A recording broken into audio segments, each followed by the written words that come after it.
Avant de commencer cette vidéo, j'aimerais déjà vous demander quel est l'ailier gauche que vous aimeriez qu'il vienne au Barça après l'échec du transfert Nico Williams. Bonjour les amis, j'espère que vous allez tous très bien. Très content de vous retrouver pour cette nouvelle vidéo dans laquelle on va parler de quel ailier gauche recruté pour le FC Barcelone. On s'est mangé une clim, on va pas se mentir, par Nico Williams.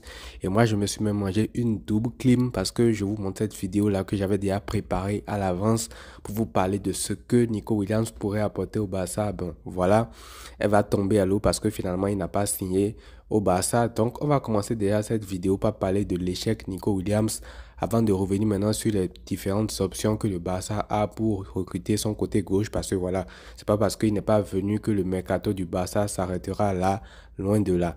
Donc, avant d'aller plus loin, n'hésitez pas à liker la vidéo, à vous abonner, c'est pas encore fait, c'est gratuit et ça me soutient. Donc, on commence par l'échec Nico Williams, comme j'ai dit, qui a finalement prolongé à Bilbao pour 10 ans à la surprise générale. Apparemment même à la surprise de Bilbao aussi, qui était étonné du revirement de situation parce que pour eux tous, il allait partir au Barça du moins. Et voilà, les raisons qui ont été principalement évoquées pour justifier l'échec du dossier, c'est tout simplement l'absence de garantie du côté du Barça. Et il y a un truc que moi je n'arrive pas à comprendre parce que là, on va pas dire que je suis dans l'émotion et tout. J'ai pris les trucs calmement parce qu'à chaud, forcément, en tant que fan du Barça, on se dit quel est son problème, tout ça, tout ça. Mais à froid, même à froid, j'arrive pas à comprendre en fait parce que quand on prend la chronologie des événements, c'est pas un truc qui devait être une raison d'obstacle à son transfert. Parce qu'il faut bien remettre dans le contexte. Nico Williams, l'été dernier, avec tout ce qui s'est passé, Laporta et Deco n'en voulaient plus du tout. Et cette saison, ils étaient concentrés uniquement sur Luis Diaz. Mais il s'est fait que c'est Nico Williams lui-même qui est passé par un joueur du Barça, un ami qu'il a au FC Barcelone, pour organiser une réunion avec Deco.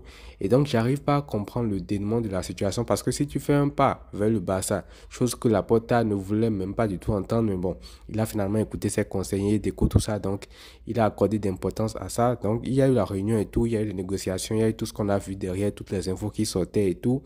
Et c'est tout ça qui fait que j'arrive pas à comprendre le dénouement parce que tu vas pas vers le Barça, tu ne supplies pas limite le Barça de te reprendre pour finalement dire après que si tu n'as pas de garantie, tu ne prolonges pas. Et en plus, les garanties qu'il demandait, c'était un truc du genre où si on n'arrive pas à l'inscrire dans telle période, il pourra partir gratuitement. Comment le Barça va accepter ça en fait? Ta clause libératoire de 60 ou 62 millions d'euros, on va payer ce montant-là pour que on est en début juillet. Si toi, tu n'arrives pas à t'inscrire à une date donnée, tu vas partir librement. Ça ne peut pas se faire en fait. Donc logiquement, le Barça a refusé et après, il s'est retracté. Il a prolongé 10 ans à Bilbao. Donc ça, j'arrive pas trop à comprendre.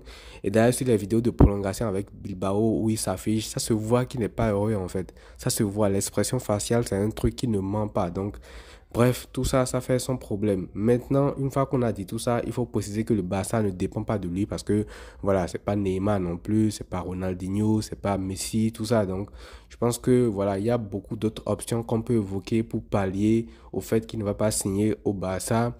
Et je vais évoquer les options cas par cas, vous dire ce que je pense de chaque option, est-ce que c'est faisable ou pas, qu'est-ce que moi je veux, etc., etc. Donc, on va commencer déjà par la première option qui fait partie des noms qui reviennent, mais un peu moins quand même. Et je pense que c'est à justice, c'est tout simplement l'option Raphaël Leao. Et pour moi, cette option-là, c'est pas trop une option qui est viable parce que déjà, si on laisse le fait que ça va se faire ou pas, déjà pour moi, Leao, c'est un profil qui est très intéressant. C'est un profil qui concorderait parfaitement à ce que le Barça cherche actuellement. C'est-à-dire un ailier gauche sur le côté avec une qualité de percussion très dribbleur, très pur, déstabilisateur dans ce que le Barça recherche. C'est un joueur aussi qui sera capable de faire reposer des joueurs titulaires et de ne pas faire baisser le niveau général de l'équipe quand ils ne seront pas là. Donc, je pense que par rapport à lui, il faut être réaliste en fonction de la situation économique du club parce que je pense qu'il coûte beaucoup plus cher.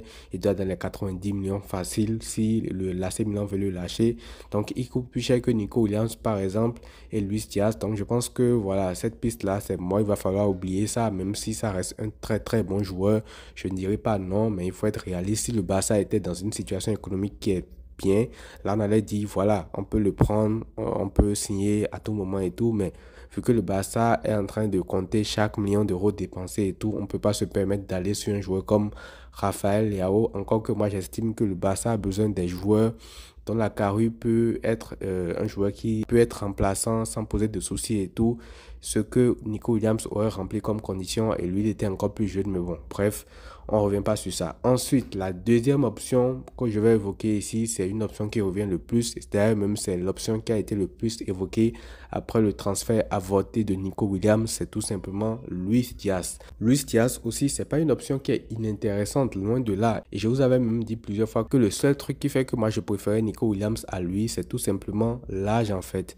Maintenant, en plus de ça, concernant Luis Diaz, bien vrai, c'est une option intéressante, c'est un joueur qui est intéressant, profil Rafinha, mais qui est un peu plus sur le côté, qui peut jouer axial aussi, qui dribble, tout ça, qui fait énormément d'efforts.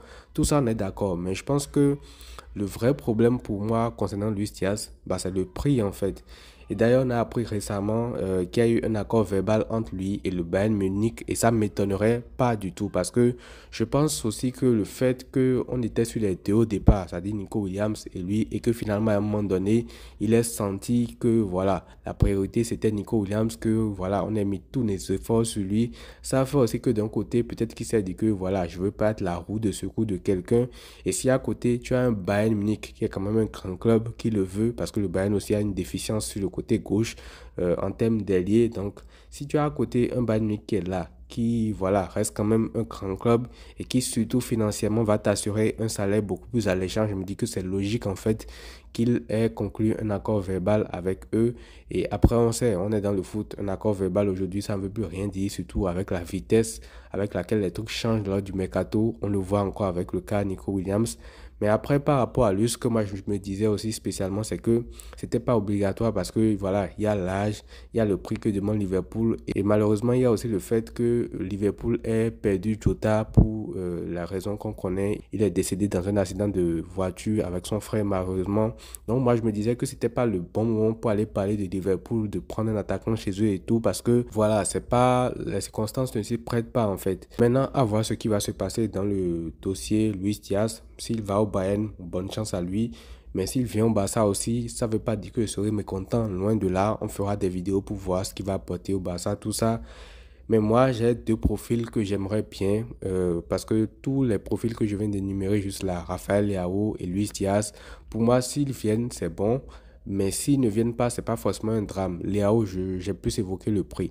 Donc, les deux profils que moi j'aimerais bien, c'est numéro un, Marcus Rashford. Lui, je veux qu'il vienne absolument. Il faut qu'il vienne absolument. C'est le joueur que tu dois prendre sans discussion en fait, parce que ça se voit depuis plusieurs moments maintenant qu'il veut venir au Barça. Et d'ailleurs même ça se voit aussi que sa relation avec Manchester United actuellement est totalement brisée. Actuellement c'est le numéro 10, mais le numéro lui a été retiré et Matheus Cunha a signé à Manchester United, donc il a repris son numéro 10. Donc tout ça, ça se voit que voilà, lui, Manchester United, c'est mort en fait. Et c'est un joueur qui, comme il veut venir au Barça, est prêt à accepter toutes les conditions financières du club, comme les Joao l'avaient fait à l'époque par exemple. Et vu que c'est un joueur aussi qui est en froid avec son club actuel et tout, je me dis qu'une option en prêt peut être très intéressante. Donc ça va réduire forcément les coûts. Et on l'a vu aussi avec son interview qu'il avait fait récemment, il parlait de Lamine Yamal. Et donc ça se voit qu'il veut le Barça. Lui, c'est pas du tout un secret. En plus, quand on va prendre le côté terrain, c'est un joueur qui sera essentiel et complet pour la rotation parce qu'il peut jouer sur tous les flancs de l'attaque en fait. Il peut remplacer n'importe qui. Il peut jouer ailier gauche, il peut jouer numéro 9, il peut jouer ailier droit parce qu'il est polyvalent. Lamine Yamal, Rafinha, Lewandowski, tout cela peuvent être tous hypothétiquement remplacés par lui. La seule inquiétude qu'on a à son niveau, c'est tout simplement est-ce qu'il sera au niveau qu'on a connu avant. Mais je me dis si Hansi Flick a réussi à relancer un joueur comme Ferran Torres, il y a peut-être moyen de ranimer un joueur comme lui, surtout s'il a la volonté derrière de performer. Donc lui, je me dis qu'il faut qu'il vienne, peu importe si tu vas chercher un gars en plus. Même si Nico Williams était venu, moi j'aurais aimé que Rashford vienne parce que c'est lui qui va venir vraiment compléter le flanc de l'attaque en sachant que derrière maintenant tu as Bardi qui a été signé, tu as Ibrahim Diarra qui pourra monter, etc., etc. Maintenant, le quatrième profil est donc l'ailier gauche phare que moi j'aimerais que le Barça recrute, c'est tout simplement Lookman. Actuellement, on n'entend pas encore parler de lui, de par la direction du Barça, mais j'aimerais bien que le Barça le recrute parce que c'est un mec que j'aime beaucoup aussi. et qui peut faire oublier, pour moi en tout cas, l'échec Nico Williams. Actuellement, je pense qu'il doit songer à quitter l'Atalanta, surtout plus si le Barça, un club comme le Barça le veut.